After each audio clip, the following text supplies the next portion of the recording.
رات کی قسم جب وہ چھا جائے اور دن کی قسم جب وہ روشن ہو جائے، اور اس ذات کی قسم جس نے نر اور مادہ پیدا کیے کہ تم لوگوں کی کوشش طرح طرح کی ہے۔ سو جس نے اللہ کے رستے میں مال دیا اور پرہیزگاری کی اور بہترین بات یعنی کلمہ توحید کو سچ جانا، تو اس کو ہم آسان طریقے کی توفیق دیں گے، اور جس نے بخل کیا اور بے پرواہ بنا رہا اور بہترین بات کو جھوٹ سمجھا، تو ہم اسے رفتہ رفتہ سختی میں پہنچا دیں گے، اور جب وہ دوزخ کے گڑھے میں گرے گا تو اس کا مال اس کے کچھ بھی کام نہ آئے گا۔ یقیناً راہ دکھا دینا ہمارا ذمہ ہے، اور بے شک آخرت اور دنیا ہماری ہی ملکیت ہے۔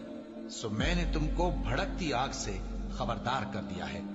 اس میں وہی داخل ہوگا جو بڑا بدبخت ہے، جس نے جھٹلایا اور منہ پھیرا، اور جو بڑا پرہیزگار ہے وہ اس